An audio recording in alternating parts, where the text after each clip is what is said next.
மீனராசி காலபுருஷனுக்கு 12வது ராசி. புதன் பகவான் நீசம் அடைஞ்சு குரு ஆட்சி பலம் பெற்று சுக்கிரன் உச்சமடையக்கூடிய 3 கிரகங்கள் தங்களுடைய ஆளுமையை செலுத்தக்கூடிய வீடு.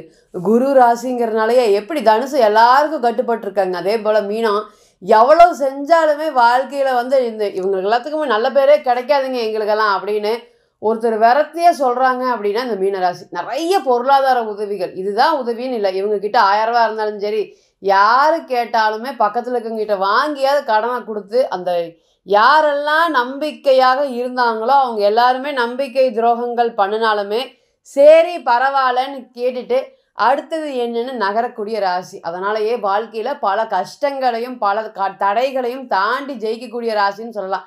அட போங்க, எங்கெங்கே நாங்கள் ஜெயிச்சிருக்கோம், இருக்க இன்னுமே எங்களுடைய கஷ்டம் ஒஸ்ட்டாக தான் போயிட்டுருக்குது. எல்லாருக்கும் நல்லது நினைக்கக்கூடிய குரு அவருடைய ராசியில் பிறந்த நீங்கள் எல்லாருக்கும் நல்லது நினைக்கிறீங்க. ஆனால் உங்களுக்கு எப்படா நீங்கள் கீழே விழுவீங்க, எப்படா நீங்கள் பொருளாதாரத்தில் சஃபர் ஆவீங்க, எப்பெல்லாம் உங்களுக்கு பிரச்சனை வரக்கு காத்துட்ருக்குது, எப்போ உங்களை முடிச்சுடணும், கிட்டத்தட்ட அந்த சூழ்நிலையில் தான் இன்றைக்கி எல்லாருமே உங்களைய எதிர்பார்த்துட்ருக்காங்க. இவங்க ஏதாவது விஷயத்தில் மாட்டுவாங்க, இந்த பொண்ணாக இருக்கட்டும் இந்த பையனாக இருக்கட்டும் ஏதாவது ஒரு சூழ்நிலையில் மாட்டுவாங்க, அப்போ பார்த்துக்கலாம் அப்படிங்கிற மாதிரி சுற்றியுமே உங்களை கங்கணம் கட்டிட்டு சுற்றிட்டு இருக்காங்க. இந்த மீனராசியை பொறுத்தவரையும் இன்றைக்கி ஜென்ம சனி காலங்கள், ராசிக்கு 12ல் ராகு. தூக்கம் அப்படிங்கிறது ஒன்று இருக்கா அப்படின்னா இல்லவே இல்லை.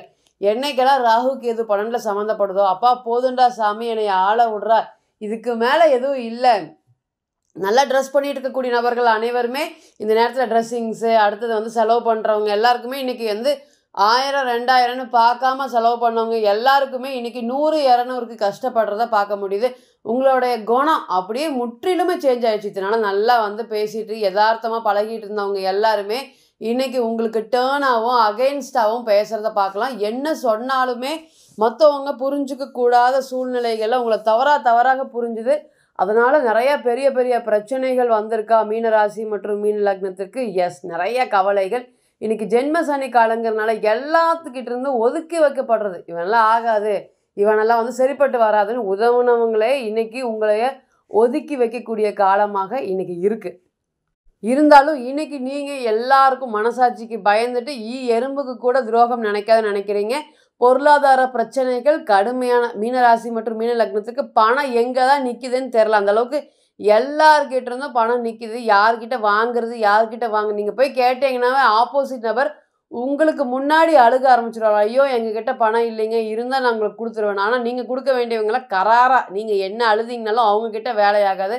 கராராக உங்களுடைய பணத்தை வாங்கிட்டு போகிறத கண்கூட பார்க்கலாம். இந்த மாதிரி பொருளாதார பிரச்சனைகள் மீனத்தை பொறுத்தவரை நிறையா.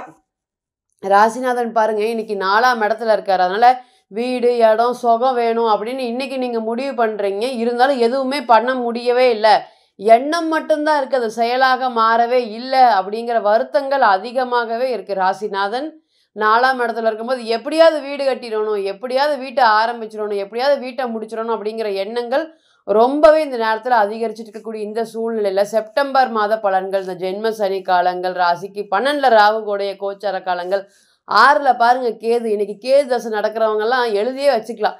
இதுக்கு மேலே வாழ்க்கையில் ஒரு விரத்தி இல்லைங்க, என்னால் சாமியாராக போயிடுறேன் அப்படின்னு சொல்கிற மாதிரி ஒரு சூழ்நிலைகள். இது வயது மூத்தோர் அப்படின்னா ரொம்பவே இனிமே கஷ்டமாக இருக்கும். இது காலப்பகா தசாபுத்தி கூட சேர்ந்துடும். அப்போ என்ன ஆரம்பித்தாலும் என்ன பண்ணினாலும் என்னால் ஒன்றுமே பண்ண முடியலைங்க, கை காலை கட்டி போட்ட மாதிரி இருக்குது அப்படிங்கிற ஒரு சூழ்நிலைகள் தான் இன்றைக்கி போயிட்டுருக்கு. இந்த காலத்தில் உங்களுக்கு செப்டம்பர் மாத பலன்கள் எப்படி இருக்க போகுது, என்ன தரதுக்கு காத்துட்ருக்கு? ராசிலே சனீஸ்வர பகவான் வக்ரமாக இருக்கார். நல்லா இருந்தால் கூட பரவாயில்ல, வக்ரமாக இருக்கார். அப்போ என்ன சொன்னாலுமே வக்ரங்கிறது என்னங்க, நம்ம நினைக்கிறது நடக்காது. அப்போ என்ன சூழ்நிலைகள் எவ்வளோ எஃபர்ட்ஸ் போடுங்க, அடுத்தவங்க இப்படின்னு பண்ணுனா அது நடந்துடும். நம்ம 1000 முயற்சிகள் பண்ணினாலுமே வக்ரங்கிறது நமக்கு லேட்டாக தான் புரிய வைக்கும். நிறைய ஒரு விஷயத்துக்கு கடுமையாக போராட வேண்டிய சூழ்நிலைகளை கொடுக்கும். 2வது ராசிக்கு 4ல் குரு இருக்கார், ராசிக்கு 5ல் இந்த மீன லக்னத்திற்கு ஆகாத சுக்கிரன் ராசிக்கு 5ஆம் இடத்துல இருக்கார். அதே போல் 6ல் சூரியன் புதன் 6ஆம் அதிபதி 6லே இருக்கார். அப்போ எதிராளியெல்லாம் பயங்கரமாக இருக்காங்க. நிறையா விஷயத்தில் வா மோதி பார்க்கலாம் அப்படின்னு கூப்பிட்ற அளவுக்கு தைரியத்தோடையே இருக்காங்க. ராசிக்கு 7ல் செவ்வாய், அதே போல் 6ஆம் இடத்துலோட சூரியன் புதன் மற்றும் கேது. இந்த மாத தொடக்கத்திலே பார்த்திங்கன்னா சந்திரன் 9ஆம் இடத்துல நீசம் அடைஞ்சு தான் இந்த ராசி பார்த்திங்கன்னா பிறக்க போகுது. அதே போல் ராசிக்கு 12ல் ராகு.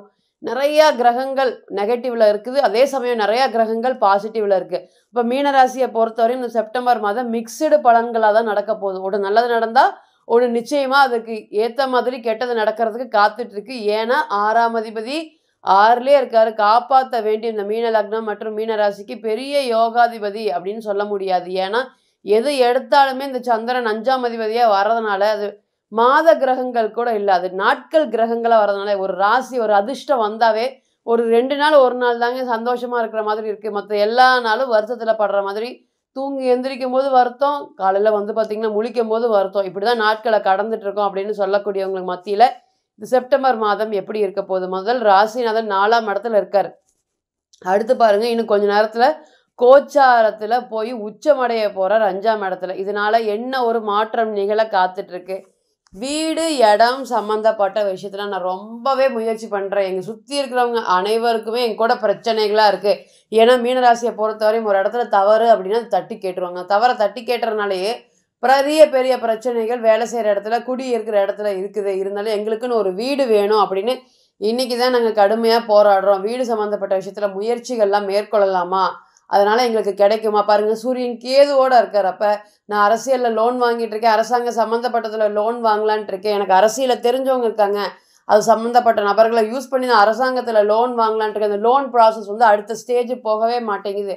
எது சொன்னாலுமே இன்றைக்கி வாங்க நாளைக்கு வாங்க அப்படின்னு இழுபறியாக இருந்துகிட்ருக்கு இந்த லோன் விஷயங்கள்லாம் அப்படின்னு நினச்சி வருத்தப்பட்டுட்டு இருந்த உங்களுக்கு இனி இந்த லோன் எல்லாமே படிப்படியாக குறைய போகுது. அரசாங்கம் சம்மந்தப்பட்ட விஷயத்தில் லோனுக்கு ரொம்ப நாளாக ட்ரை பண்ணிகிட்டு இருக்கேன் அப்படின்னு சொல்லவங்க மத்தியில் இனி லோன் கிடைக்கக்கூடிய ஒரு நாளாக இருக்கும்.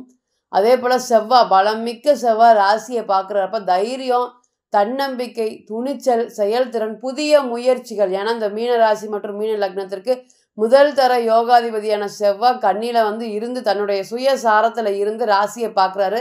இது ஒரு நல்ல ஒரு தலை சிறந்த யோகமாக இருக்கும். இப்போ புதிய தொழில் தொடங்கிறதுக்கு, புதிய தொழில் சம்மந்தப்பட்ட விஷயங்களில் பேச்சுவார்த்தை நடத்துறதுக்கு, மனைவி கூட சேர்ந்து தொழில் பண்ணுறதுக்கு, அல்லது மனைவி ஏற்கனவே தொழில் பண்ணிகிட்டு இருக்காங்க, அதில் மறுபடியும் பணம் போட்டு நான் இன்வெஸ்ட்மெண்ட் பண்ணலான் இருக்கேன், இல்லை அந்த தொழிலை நான் பார்த்துக்கலான் இருக்கேன், இந்த மாதிரியான கேள்விகளுக்கு நிச்சயமாக நல்ல ஒரு யோகமான பலன்களை கொடுக்கறதுக்கு காத்துட்ருக்கு. அதே போல் 2வது என்ன அப்படின்னு கேட்டிங்கன்னா, இப்படி செவ்வாய் சனியை பார்க்கறதுனால பொருளாதாரம் சம்மந்தப்பட்ட விஷயத்தில் இருக்கக்கூடிய பிரச்சனைகள், எனக்கு பணம் வர மாதிரி இருக்குதுங்க, ஆனால் பணம் வரமாட்டேங்குது, 1000 ரூபாய் எதிர்பார்த்துட்டு நான் ஓடி எஃபர்ட்ஸ் போகிறேன், 100 200க்கே எனக்கு கஷ்டமாக இருக்குது, அந்தளவுக்கு பொருளாதார பிரச்சனைகள் ஏராளமாக இருக்குது அப்படின்னு சொல்லி வருத்தப்பட்டுட்டு இருந்த உங்களுக்கு இனி பொருளாதாரம் சம்மந்தப்பட்ட விஷயத்தில் இருக்கக்கூடிய பிரச்சனைகள் எல்லாமே படிப்படியாக விலக போகுது. ஜென்மசனி காலத்தில் திருமணம் அப்படிங்கிறது நிச்சயமாக நீங்கள் ஒத்துக்க மாட்டீங்க, எனக்கு வேண்டாம் பிடிக்கல, அல்லது ஏதாவது வேறு ஏதாவது முயற்சி பண்ணுங்கள் அப்படிங்கிற மாதிரி கடுமையாக திருமணத்துக்கு முயற்சி பண்ணாலும் இந்த நேரம் வலுக்கட்டாயமாக வரன்கள் எல்லாமே வரும்.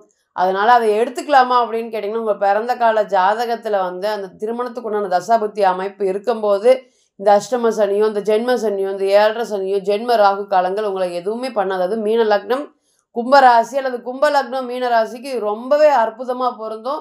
அவங்களாம் எதுக்குடா வாழ்கிறோம் அப்படிங்கிற மாதிரியான எண்ணத்தை தான் இன்றைக்கி வச்சுருக்காங்க. தொழில் சார்ந்த விஷயத்துலையும் வேலை சம்மந்தப்பட்ட விஷயத்துலையும் எனக்கு அடுத்தது என்ன நடக்குமோன்னு தெரியாமல் பயமாக இருக்குது. இன்னொருத்தனாலேயே என்னுடைய வேலை போகுது, நான் பரவாயில்லன்னு கூட்டிட்டு வந்ததுனாலேயே என்னுடைய வேலை போகுது அப்படிங்கிற மாதிரி வருத்தத்தில் இருந்த உங்களுக்கு இனிமேல் புதிய வேலை வாய்ப்புகள் சம்மந்தப்பட்ட விஷயங்களும் நல்லது நடக்கிறதுக்கு காத்துட்ருக்கு. அட் த சேம் டைம் வந்து பார்த்திங்கன்னா சுக்கிரன், பலமிக்கிற சுக்கிரன் 6ஆம் இடத்தோடு சம்மந்தப்படுறதுனால கடன் வாங்கும்போது ரொம்ப கவனமாக கடன் வாங்கணும். கடன் சம்மந்தப்பட்ட விஷயத்தில் நீங்கள் கவனம் இல்லாமல் இருந்தீங்கன்னா இந்த கடன் உங்களுடைய மதிப்பை அதிகமாக கூட்டும். கிட்டத்தட்ட 1 வருஷத்துக்கு இந்த கடனுடைய தசாபுத்தி இருக்கிறதுனால, இந்த கேதுவோட சம்மந்தப்பட்டு இருக்கிறதுனால கடனுடைய மதிப்பு உங்களால் குறைக்கவே முடியாது. ஸோ கடன் வாங்கும் விஷயத்தில் ரொம்ப கவனமாக இருக்கணும். இப்போ நீங்கள் கேட்டு செஞ்சுட்டு இருந்த அனைத்துமே கோச்சார பலன்கள் தான்.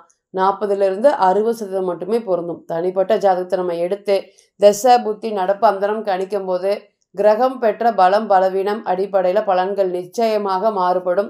தனிப்பட்ட ஜாதகத்தை நீங்கள் ஆலோசனை பண்ண விருப்பப்பட்டால் கீழே இருக்கக்கூடிய நம்பருக்கு காண்டாக்ட் பண்ணுங்கள். நான் வணங்கக்கூடிய நரசிம்மர் உங்கள் எல்லோருக்குமே நல்ல வளமான வாழ்க்கையை ஏற்படுத்துகிற நான் நிச்சயமாக பிரார்த்தனை பண்ணிக்கிறேன். மீண்டும் ஒரு பதிவில் உங்களெல்லாம் சந்திக்கும் வரை உங்களிடமிருந்து விடை பெறுவது உங்கள் அஸ்ட்ரோ புவனேஸ்வரி. நன்றி, வணக்கம்.